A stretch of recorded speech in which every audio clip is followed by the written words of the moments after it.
Testing. We're gonna die of heat frustration out here. Testing, 1, 2, 3, testing, testing. Hello?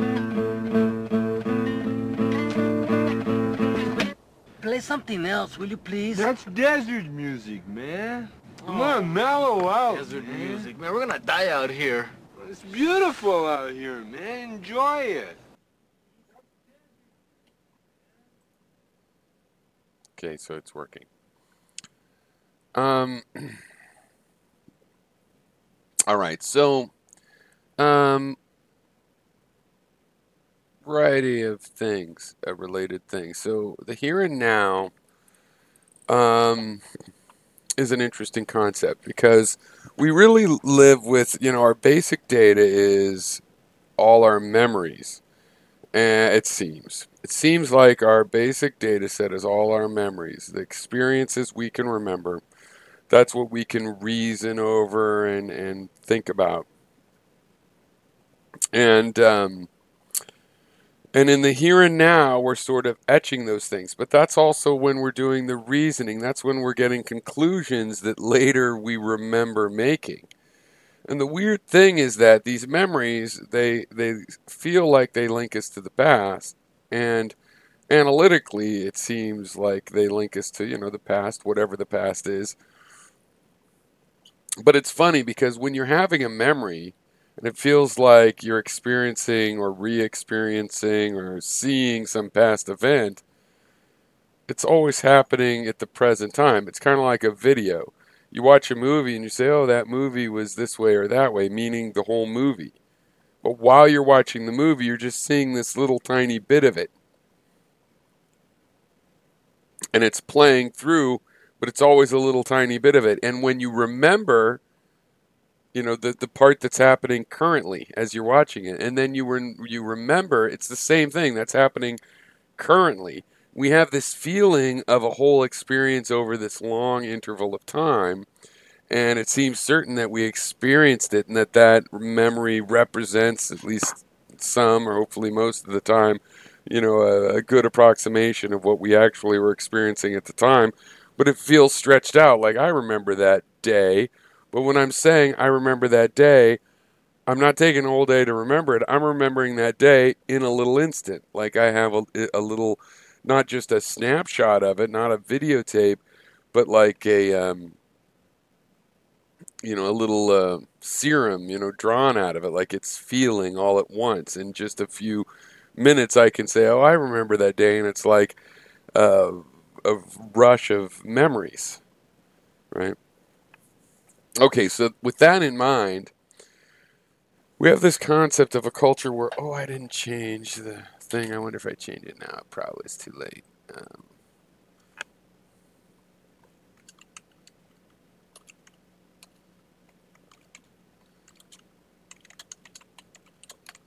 Worth a try. Okay. So we have this culture war, and I always thought that was fake. There was no such thing as the culture war. There's always people complaining that the culture is changing, but it just sort of changes on its own, and branches and stuff like that. People struggling over it does have an effect on what happens, though, and so I'm inclined now to admit, having been forced basically by the Trumpists to admit there is a culture war. I don't want there to be a culture war. I don't think it's going to go exactly in my direction. I don't think it's going to, nobody really knows which direction it's going to go.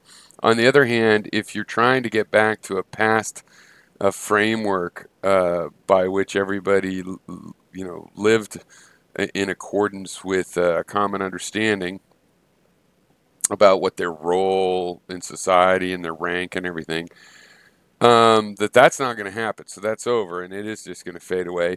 But it's not like we're getting exactly what I want. I mean, just because I don't like the old way, it's not like it's going exactly in a way that I prefer, though overall it seems like, it's getting better.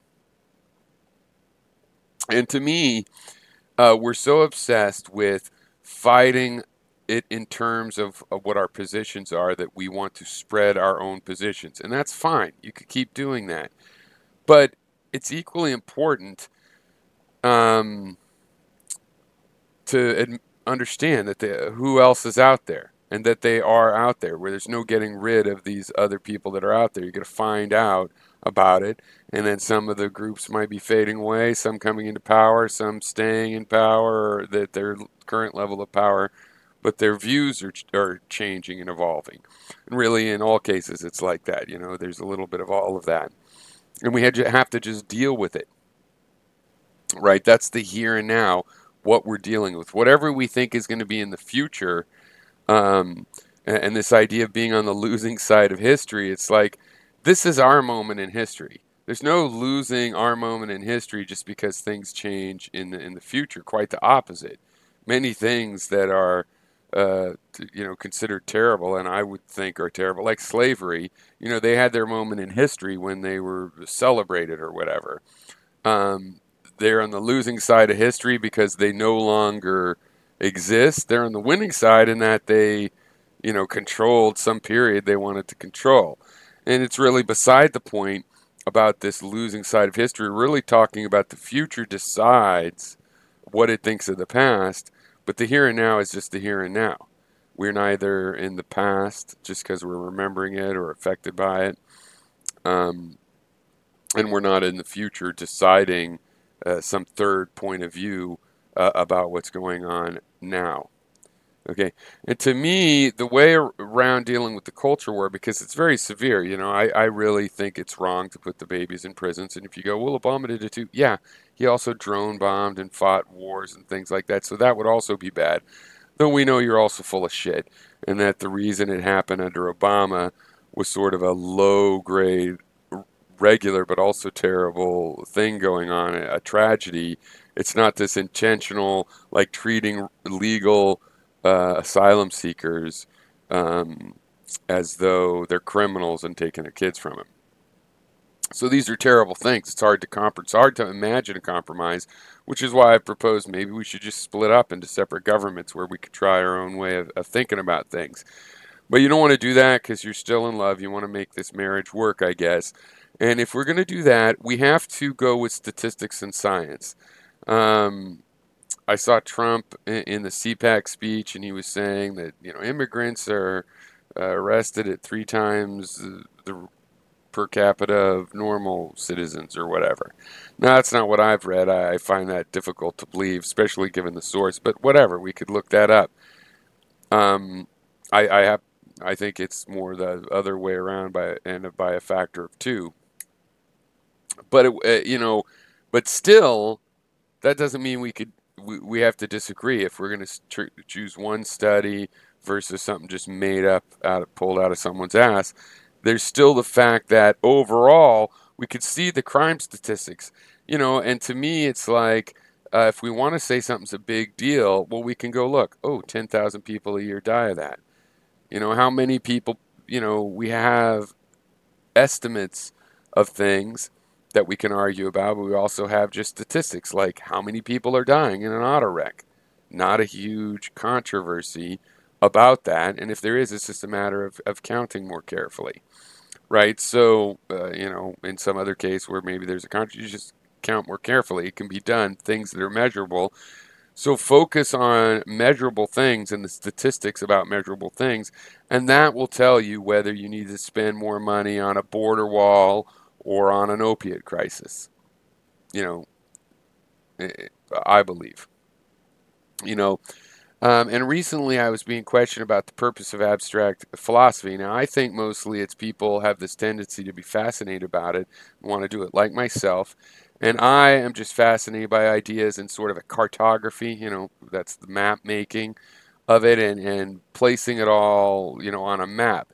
My own location and my philosophy on that map's of interest to me, but also places that aren't my philosophy that I've gone and explored and, learned things. Maybe I brought them back home and other people's philosophy that I could never have imagined on my own, that people showed me around their own territory. And it seems like a lot of people are really just interested in defining, like making a little map just of their home, and everything else is, sea monsters and, and dreamlands. But we need to understand that our location on the map's great. That's our center. and that's where we look at things from. But once we see that these other things are out there, they're out there, and you have to take into account. Like I'll tell conservatives that, hey, we're a democratic country. We're going to, and they interrupt and go, we're not democratic. But the point is, we're democratic, meaning we're supposed to figure out what we can work on together and what we just leave to our own individual lives, right? And we have to um, we have to decide that, even though the differences are stark. One side wants to put babies in prisons and the other doesn't. One side wants to torture, the other doesn't. One side wants perpetual war, the other doesn't. And it's hard for both sides to face that. But in between there, we still need to work on, well, let's figure out what we can agree. And if it's nothing, then we have to face facts that, splitting up and having our own countries and way of going forward is necessary. Because the only alternate to that is that, one side or the other or both sides are planning to eradicate the other side, and that's not going to work. First of all, I'm not going to go on some mass murder of people that disagree with me, even if they have vile ideas. Um, it's just not likely that a mass, I could arrest them even or something. But we're not going to have an elimination. And even if one side, and I'm not going to let there be an elimination of my side either. So yeah, I'll fight. Just I'm not saying I'll be a pacifist in all ways. If it came to fighting, I guess I'd defend myself. But even if one side like eradicated the other, well, what about the kids? And the side that's left over is going to have kids, and some of those kids are going to be rebellious. Not all the books and knowledge and work put into the theories of the other side are going to go away. There's really just no way that you're going to eliminate the other side. You have to figure out a way to work with them. And ultimately, if there's no way to work with them, then you use geography. You do like two roommates that couldn't get along, so they put tape down the middle of their studio apartment, and that side's your half, this side's my half. Okay, that's a desperate time. It's not the best situation to be in, but it's better than trying to kill each other, right? Because you're not really going to survive that um, in a social sense. In that metaphor, it's like, well, because you're going to go to jail and stuff. You don't have that option. And in our case, you don't have that option because even if you did it, some Machiavellian option like that, um, you're not actually going to eradicate the other philosophy. New human beings come along and will find and discover and adopt that philosophy. You might be able to push things off and whatnot, but that's counter to the point of having a democratic republic, which is a rule of law designed to ensure that the people as a whole have power over their society. So, 12 or 13 minutes. Excellent. Perfect.